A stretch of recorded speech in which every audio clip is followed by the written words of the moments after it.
আসসালামু আলাইকুম রহমতুল্লাহ। প্রিয় দর্শকবৃন্দ, আজকের এই যান্ত্রিক যুগে আমরা যখন জ্ঞানের কথা বলি তখন আমাদের চোখের সামনে ভেসে ওঠে গুগল কিংবা উইকিপিডিয়া। কিন্তু ইসলামের ইতিহাসে এমন কিছু মানুষ আছেন যারা নিজেরাই এক একজন চলন্ত বিশ্বকোষ, যারা নিজেদের জীবনকে উৎসর্গ করেছেন একটি ভাষা থেকে আরেকটি ভাষায় মহান আল্লাহ রাব্বুল আলামিনের দ্বীনের বাণী প্রচারের জন্য। আজ আমরা এমন একজন মহিয়সী নারীর গল্প শোনাতে যাচ্ছি যিনি জন্মগ্রহণ করেছিলেন মার্কিন যুক্তরাষ্ট্রের একটি সম্ভ্রান্ত পরিবারে আর বেড়ে উঠেছিলেন পশ্চিমা সংস্কৃতির চাকচিক্যের মধ্যে। কিন্তু পরবর্তীতে তিনি খুঁজে পেয়েছেন প্রশান্তির এক অলৌকিক ধারা, আর তা হল মহাপবিত্র সত্য ধর্ম ইসলাম। এতক্ষণ ধরে আমরা যার কথা বলছিলাম তিনি আর কেউ নন, তিনি হলেন বর্তমান বিশ্বের অন্যতম ইসলামী অনুবাদক ও চিন্তাবিদ আয়েশা আব্দুর রহমান বিউলি, যিনি 1923 সালে জর্ডানের royal Islamic strategic studies centre কর্তৃক মুসলিম উমেন অব দ্য ইয়ার বা বর্ষসেরা মুসলিম নারী নির্বাচিত হয়েছেন।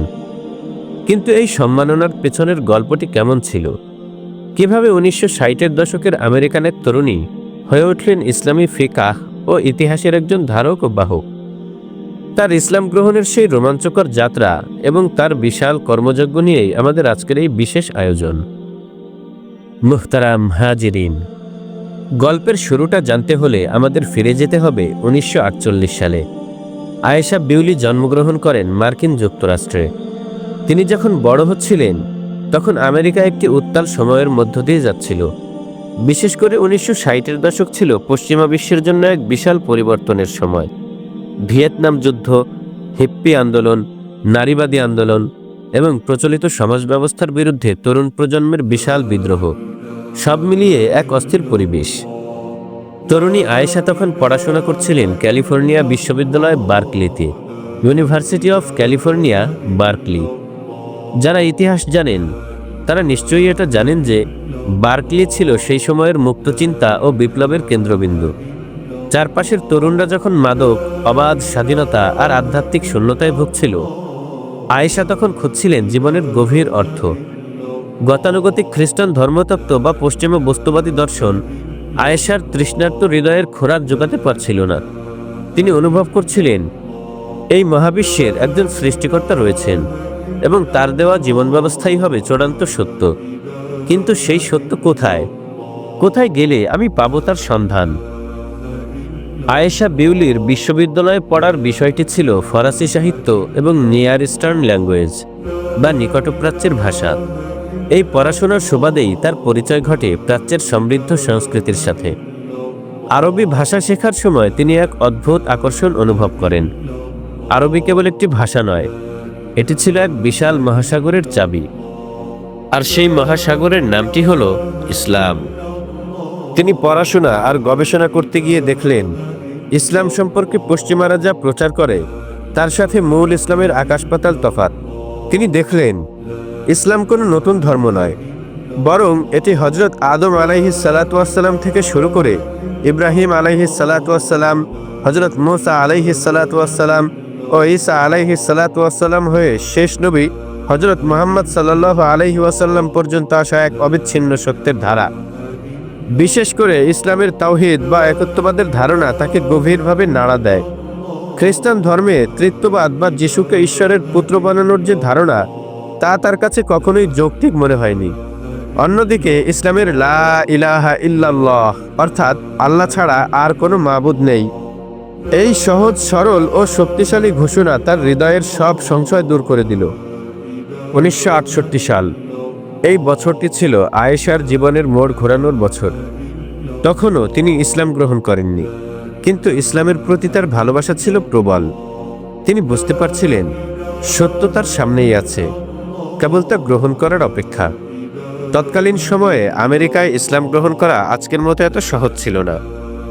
তখনকার সময়ে মুসলিম কমিউনিটি ছিল খুবই ছোট এবং শ্বেতাঙ্গ আমেরিকানদের জন্য ইসলাম ধর্ম ছিল একটি ভিনদেশী সংস্কৃতি। কিন্তু সত্য যখন হৃদয়ে এসে কড়া নাড়ে তখন জাগতিক কোনো বাধাই আর টিকে থাকে না। 1968 সালে মাত্র 20 বছর বয়সে তিনি কালিমায়ে শাহাদা পাঠ করে ইসলাম গ্রহণ করেন এবং উম্মুল মুমিনিন হযরত আয়েশা রাদিয়াল্লাহু তাআলা আনহা এর নামানুসারে তার নাম রাখা হয় আয়েশা।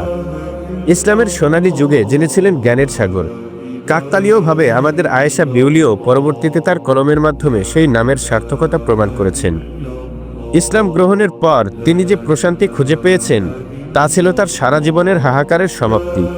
তিনি বুঝতে পারলেন তিনি কেবল ধর্ম পরিবর্তন করেননি, বরং তিনি তার আসল ঠিকানায় ফিরে এসেছেন। ইসলাম গ্রহণের পর তার জীবনে শুরু হয় নতুন এক অধ্যায়। তিনি পরিচিত হন শায়েখ আবদাল হক বিউলির সাথে। আবদাল হক বিউলি নিজেও একজন নও-মুসলিম এবং প্রখ্যাত ইসলামিক স্কলার ছিলেন।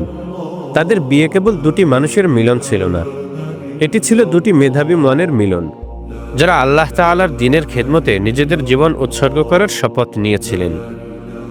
বিয়ের পর এই দম্পতি নিজেদের নিয়োজিত করেন এক মহৎ কাজে, তা হল ইসলামী ধ্রুপদী সাহিত্যকে ইংরেজি ভাষায় অনুবাদ করা।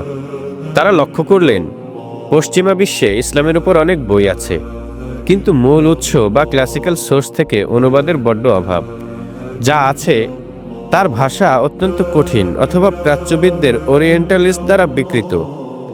আয়েশা বিউলি এবং তার স্বামী সিদ্ধান্ত নিলেন তারা মূল আরবি থেকে সরাসরি ইংরেজিতে অনুবাদ করবেন, যাতে সাধারণ মানুষগুলো ইসলামের আসল স্বাদ গ্রহণ করতে পারে। এরপর শুরু হলো তার কলম যুদ্ধ। গত 5 দশকেরও বেশি সময় ধরে আয়েশা বিউলি যা করেছেন তা এক কথায় অবিশ্বাস্য। তিনি এবং তার স্বামী যৌথভাবে পবিত্র কোরআনুল কারীমের একটি ইংরেজি অনুবাদ প্রকাশ করেন, যার নাম the Nobel Quran, a new rendering of its meaning in English. এই অনুবাদটি তার সহজবোধ্য ভাষা এবং মূল আরবি অর্থের প্রতি বিশ্বস্ততার জন্য পাঠক মহলে ব্যাপক সমাদৃত।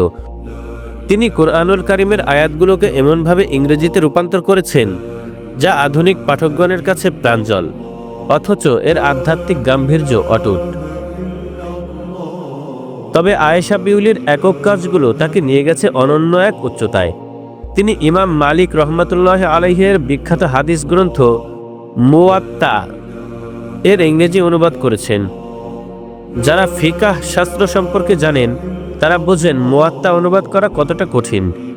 এটি কেবল হাদিসের বই নয়, এটি মদিনার আমল এবং ফিকহের এক জটিল সংমিশ্রণ। আয়েশা বিউলি অত্যন্ত দক্ষতার সাথে এই কাজটি সম্পন্ন করেছেন, যা ইংরেজি ভাষাভাষী মুসলিমদের জন্য মালিকি ফিকাহ বোঝার পথ সুগম করে দিয়েছে। এছাড়াও তিনি ইমাম বুখারীর আদাব আল মুফরাদ, ইবনে সাদের তাবাকাত এর অংশবিশেষ এবং সুফিবাদ ও ইসলামী আধ্যাত্মিকতার উপর কাদি আইয়াদ ও অন্যান্য বুজুর্গদের লেখা বহু বই অনুবাদ করেছেন। তাকে বলা হয় বর্তমান সময়ের অন্যতম প্রলিফিক বা উৎপাদনশীল অনুবাদক। প্রিয় দর্শকবৃন্দ, আয়েশা বিউলির আরেকটি যুগান্তকারী কাজ সম্পর্কে না বললেই নয়। পশ্চিমা মিডিয়া এবং নারীবাদীরা প্রায়ই অভিযোগ করেন যে ইসলাম নারীকে পিছিয়ে দিয়েছে বা ইতিহাসে মুসলিম নারীদের কোনো অবদান নেই। আয়েশা বিউলি এই মিথ্যাচারের জবাব দিয়েছেন তার গবেষণার মাধ্যমে। তিনি রচনা করেছেন মুসলিম ওমেন, আ বায়োগ্রাফিক্যাল ডিকশনারি বা মুসলিম নারীদের জীবনী কোষ। এই বইটিতে তিনি ইসলামের শুরু থেকে মধ্যযুগ পর্যন্ত হাজার হাজার মুসলিম নারীর জীবনী তুলে ধরেছেন। তিনি দেখিয়েছেন যে মুসলিম নারীরা কেবল ঘরের কোণে বসে থাকেননি, তারা ছিলেন মুহাদ্দিস, ফিকাহবিদ, সুফি সাধক, এমনকি যোদ্ধা ও শাসক। তিনি এমন সব নারী স্কলারদের কথা সামনে এনেছেন যাদের কাছে বড় বড় পুরুষ স্কলাররাও হাদিস শিখতেন। এই বইটি আধুনিক মুসলিম নারীদের জন্য এক আত্মবিশ্বাসের মশাল। আয়েশা বিউলি প্রমাণ করেছেন ইসলাম নারীকে যে মর্যাদা দিয়েছে তা আধুনিক জামানার তথাকথিত স্বাধীনতার চেয়ে অনেক ঊর্ধ্বে। তার এই অসামান্য অবদানের স্বীকৃতিস্বরূপ জর্ডানের royal Islamic strategic studies centre তাকে 2023 সালের জন্য মুসলিম ওমেন অব দ্য ইয়ার ঘোষণা করে। এটি কেবল তার ব্যক্তিগত অর্জন নয়, এটি সেই সব মানুষের জন্য অনুপ্রেরণা যারা মনে করেন বয়স্ক হলে বা নারী হলে দ্বীনের জন্য বড় খেদমত করা যায় না। আয়েশা বিউলি বর্তমানে 75 বছর বয়সী একজন বৃদ্ধা। এই বয়সে এসেও ইসলামের জন্য তিনি তার কলম যুদ্ধ থামাননি। তিনি এখনও লিখে যাচ্ছেন, অনুবাদ করে যাচ্ছেন, শিখিয়ে যাচ্ছেন। আলহামদুলিল্লাহ। ভাবলেও অবাক লাগে 1960-এর দশকের সেই আমেরিকান তরুণী যিনি হয়তো হিপ্পি হতে পারতেন অথবা বস্তুবাদী সমাজের স্রোতে হারিয়ে যেতে পারতেন, কিন্তু তিনি আজ উম্মার একজন বিশাল সম্পদ। আল্লাহ তাআলার পরিকল্পনা কতই না সুন্দর। আল্লাহ যাকে চান তাকে অন্ধকার থেকে আলোর পথে নিয়ে আসেন এবং তাকে দিয়ে এমন সব কাজ করিয়ে নেন যা কিয়ামত পর্যন্ত সদকায়ে জারিয়া হিসেবে থাকে।